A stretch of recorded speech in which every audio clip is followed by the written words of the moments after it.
भारत के लिए एक बड़ी खबर है। जब मैं इस समय आपसे बात कर रहा हूं तो भारतीय महिला क्रिकेट टीम ने वर्ल्ड कप में साउथ अफ्रीका को 52 रनों से हरा दिया है। तो ये बड़ी जीत है और पूरे देश में इसकी जश्न की तैयारी होनी चाहिए। और सोचिए, जो कहते थे कि शूद्र पशु नारी ये सब ताड़ना के अधिकारी, वो कितने गलत थे। तो महिलाओं के लिए बड़ा दिन है, देश के लिए बड़ा दिन है और स्पोर्ट्स के लिए बड़ा दिन है। और भारतीय महिला क्रिकेट टीम ने वर्ल्ड कप में साउथ अफ्रीका को हराकर वर्ल्ड कप पर कब्जा कर लिया है। तो उन सबको बधाई, पूरे देश को बधाई, स्पोर्ट्स को बधाई। बात राजनीति की करते हैं। बिहार में सब कुछ ऐसा समझ, राजनीति जो हो रही है, जो आपको दिख रहा है वो हो नहीं रहा है, जो हो रहा है वो दिख नहीं रहा है। कुछ ऐसी खबरें हैं जो मैं आपको बताऊंगा जो चौंकाने वाली है। और सोचिए, चुनाव है, पूरे देश की नजर बिहार पर है। बिहार में 243 सीटें हैं। नीतीश कुमार को लेकर सबसे बड़ी खबर आ रही है। क्या एनडीए में सब कुछ ठीक नहीं है? मैं पहले से कह रहा हूं, टीवी पर सब कुछ ठीक है, कागज पर सब कुछ ठीक है, लेकिन ग्राउंड पर सब कुछ ठीक नहीं। आज प्रधानमंत्री नरेंद्र मोदी की पटना में रोड शो था, उसमें नहीं पहुंचे नीतीश कुमार। जबकि ऐसा नहीं कि वो पटना में नहीं है, क्योंकि अब हेलीकॉप्टर से यात्राएं हो रही है तो वो पटना में है, लेकिन वो वहां नहीं पहुंचे। उसमें ललन सिंह दिखे और ललन सिंह ने वही बातें कही जो बातें ललन सिंह ने वही बातें कही है मुख्यमंत्री को लेकर, जो बात कहा था अमित शाह ने। तो क्या नीतीश कुमार की पार्टी को टूटने की संभावना है? आखिर ललन सिंह भाषा क्यों बोल रहा है? ये देखिए, तस्वीर देखिए। इस रोड शो में अमित शाह गए, पहली बार नीतीश कुमार नहीं गए हैं रोड शो में। पिछली बार जब गए थे तो उनको कमल छाप पकड़ा दिया था नरेंद्र मोदी ने लोकसभा चुनाव के दौरान, वो तस्वीरें वायरल थी। तो इस बार वो गए ही नहीं। लेकिन ललन सिंह का जो बयान आ रहा है वो चौंकाने वाला है। वो भी वही बयान दे रहे हैं, वो कह रहे हैं कि नीतीश कुमार जो है वो प्रधान, उनके नेतृत्व में हम चुनाव लड़ रहे हैं, लेकिन ये कौन तय करेगा, मुख्यमंत्री कौन होंगे? तो विधायक तय करेंगे। तो ये बयान जो है वो अमित शाह का बयान था और ये सबसे खतरनाक बयान था। उसके बाद से ही नीतीश कुमार ने अपनी प्लानिंग तेज कर दी। इसका मतलब साफ है कि बिहार में कोई पिछड़ा ही मुख्यमंत्री होगा, ये तो तय है। बीजेपी का जो सपना है, आरएसएस का जो सपना है, वो बड़ा मुश्किल हो जाएगा। वही सोचिए, दुलारचंद यादव की हत्या को अमित शाह कहते हैं कि छोटी मोटी घटना है। आप सुनिए। किलिंग हुई, ये सुनिए। उनके लिए जो बाहुबली थे वो कैंपेन कर रहे थे और दिन दहाड़े उनकी डेथ होती है। तो इस तरह की किलिंग्स तो अभी भी हो रही है। नहीं, छूट-फूट घटनाएं तो होती है और देश भर में होती है, ऐसा नहीं है। और तो ये गृह मंत्री अमित शाह का बयान है। जो प्रत्याशी हैं जन स्वराज के, पीयूष, उनके लिए जो बाहुबली थे वो कैंपेन कर रहे थे और दिन दहाड़े उनकी डेथ होती है। तो इस तरह की किलिंग्स तो अभी भी हो रही है। नहीं, छूट-फूट घटनाएं तो होती है और देश भर में होती है, ऐसा नहीं है। एक पिछड़े की हत्या को अमित शाह एक छुटपुट घटना कह रहे हैं। और ये पत्रकार जो है वो उनको बाहुबली कह रहा है। इस तरह के वारदात हैं, इस तरह के हालात हैं। लेकिन खबर ये है कि नीतीश कुमार नहीं गए मोदी की रोड शो में। क्यों नहीं गए? ललन सिंह गए और ललन सिंह उसी भाषा का इस्तेमाल कर रहे हैं जिस भाषा में बात कर रहे हैं अमित शाह। तो बीजेपी और नीतीश कुमार में सब कुछ ठीक नहीं है। नीतीश कुमार और चिराग पासवान में सब कुछ ठीक नहीं। तो क्या नीतीश कुमार जी को अलग थलग कर दिया गया है? क्या उनकी पार्टी को संजय झा हो या ललन सिंह हो या विजय चौधरी हो तोड़ने वाले हैं? और इस बात का अंदाजा है नीतीश कुमार को, और इसीलिए वो लगातार कोशिश कर रहे हैं कि उनका सीट बचा रह जाए, लेकिन बीजेपी और चिराग पासवान हार जाए। ये कोशिश उन्होंने जरूर मुकम्मल कर दी और ये मैसेज बिहार में चला गया है। और इसलिए उन्होंने साफ साफ रोड शो में जाने से इनकार तो नहीं कर दिया। तो ये बिहार में जो खेल चल रहा है, सोचिए, एक खेल और चल रहा था। प्रशांत किशोर जो इतने दमखम के साथ चुनाव में कूद रहे थे, कहां चले गए? वो कहीं दिख रहे हैं? उनके आधा दर्जन से ज्यादा उम्मीदवार जो है पहले ही सरेंडर कर चुके हैं। एक भी भूमिहार समाज का विपक्ष का जो इंडिया गठबंधन से चुनाव लड़ रहा है, वो अनंत सिंह के खिलाफ कुछ नहीं बोल रहा है। तो इसी से आप समझ सकते हैं, अनंत सिंह को जेल में डालना, उसके बाद मोदी के रोड शो में नहीं जाना, नीतीश कुमार एक मंझे हुए नेता हैं। और सोचिए, एक और बात बता रहा हूं, अनंत सिंह के पास लगभग 100 करोड़ की संपत्ति है। 100 करोड़ की संपत्ति, ये कैसे आता है आप समझ सकते हैं। और एक वीडियो सुनाऊंगा ना, खेसारी लाल यादव शानदार कम से कम नेता हैं। जब प्रधानमंत्री ने लालटेन पर तंज कसा कि लालटेन का युग खत्म हो गया है, तो खेसारी लाल ने कहने की हिम्मत दिखाई कि कमल की क्या योग्यता है, कमल तो सिर्फ पूजा में चढ़ाया जाता है, उससे किसकी जिंदगी बदलती है, लालटेन से तो किसी की जिंदगी बदल सकती है। तो ये सबसे बड़ी खबर जो आप बता रहा हूं। और खुद दुलारचंद यादव की हत्या को अमित शाह छोटी मोटी हत्या बताते हैं। क्या आप इससे सहमत हैं? और आज जिस तरह से नीतीश कुमार प्रधानमंत्री के रोड शो में नहीं जाते हैं, इसके कुछ तो मायने हैं। मैं फिर कह रहा हूं, सब कुछ नीतीश कुमार के हिसाब से चल रहा है। एक बड़ी खबर, इंडिया गठबंधन, मैं फिर कह रहा हूं, ये विपक्ष को भी पता चल गया, ये बात राहुल गांधी को पता है, ये बात मुकेश सहनी को पता है, ये बात तेजस्वी यादव को पता है कि अगर इंडिया गठबंधन में नीतीश कुमार रहते, उनकी बात मान ली जाती, तो आज केंद्र में प्रधानमंत्री नरेंद्र मोदी नहीं होते। बिहार में मुझे लगता है कि सब कुछ प्लानिंग के हिसाब से है। और अगर बीजेपी राजनीति कर रही है तो नीतीश कुमार भी राजनीति कर रहे हैं। और एक बात तो है, जिस तरह की भीड़ जुट रही है तेजस्वी यादव की रैलियों में, जिस तरह से राहुल गांधी कंफर्टेबल दिख रहे हैं बिहार के चुनाव में, आज वो तालाब में कूद रहे हो, सब कुछ बयां करता है। पटना में आज लोगों का गुस्सा फूटा। रोड शो के दौरान जिस तरह की भीड़ थी, सड़क जाम था, सड़कें खोद दी जाती है, जाम लगा दिया जाता है। ऐसा लगता है कि इस देश को एक बड़ा प्रचार मंत्री मिल गया, जिनका काम है दिन रात एक सूत्री कार्यक्रम है चुनाव प्रचार करना।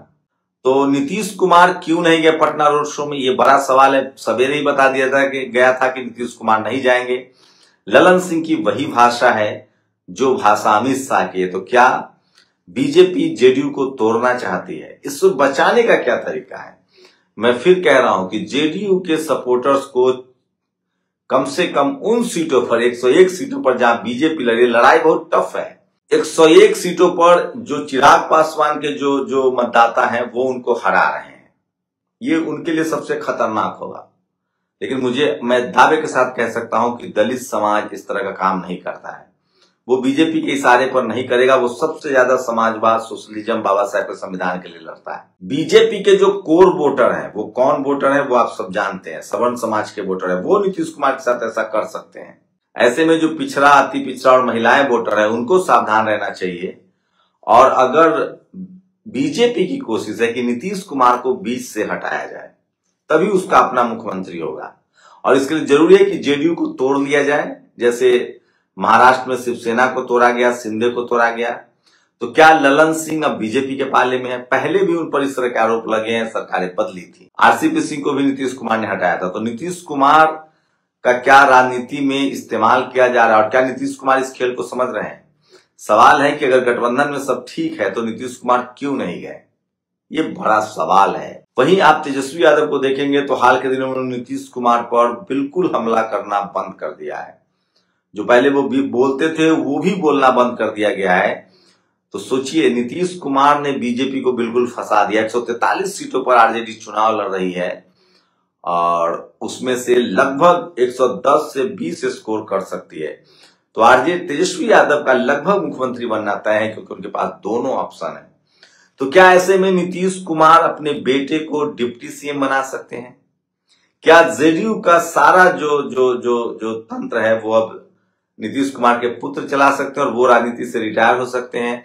मनीष वर्मा की दखलंदाजी बढ़ी है। मनीष वर्मा ओबीसी समाज से आते हैं और वो जो है वो पूरी तरह से अब नीतीश कुमार के साथ दिख रहे हैं। ललन सिंह, संजय झा कहीं ना कहीं किनारे किए जा रहे हैं। विजय चौधरी सरायरंजन में चुनाव लड़ रहे हैं। ललन सिंह बिल्कुल नहीं दिख रहे हैं नीतीश कुमार के साथ। बीच बीच में कहीं कहीं संजय झा दिख रहे हैं। ऐसे में सवाल उठता है कि क्या बीजेपी की कोशिश है कि नीतीश कुमार की पार्टी तोड़ दी जाए? ये तभी संभव हो सकता है जब नीतीश कुमार बिहार में खत्म हो जाए। ये बड़ा सवाल है। ऐसे में ये भी हो सकता है कि नीतीश कुमार के जो बेटे हैं उनको डिप्टी सीएम बनाया जाए। ये भी संभव है। और क्या आरजेडी और जेडीयू भविष्य में एक साथ गठबंधन में जा रही है? ये बड़ा खेल बचा हुआ है, क्योंकि प्रधानमंत्री के रोड शो में ललन सिंह का आना, नीतीश कुमार का नहीं जाना, बहुत सारे मैसेजेज है इसमें। नीतीश कुमार कोई भी फैसला ऐसे नहीं करते, उनके बातों में संकेत होता है।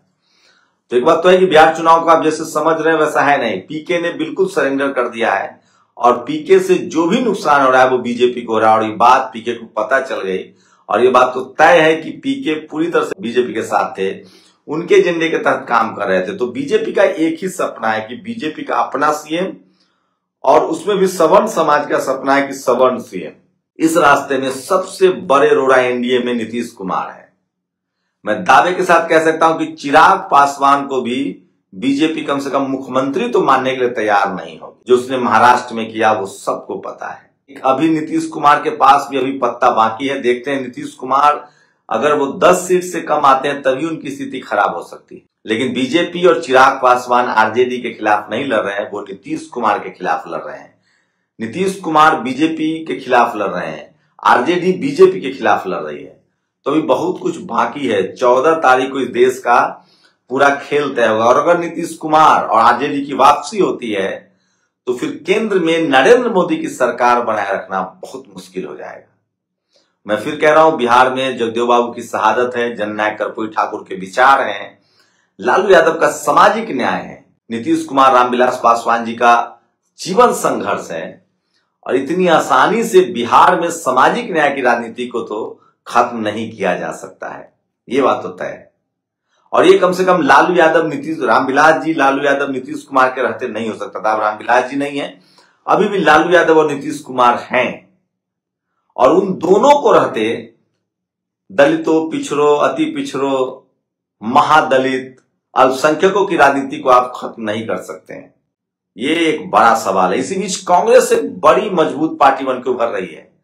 कांग्रेस 40+ स्कोर कर जाए तो हैरान मत होइएगा। तो ये तमाम बड़ी खबरें थी। आप लोग बताइए, आखिर नीतीश कुमार प्रधानमंत्री के रोड शो में क्यों नहीं गए? ये बड़ा सवाल है।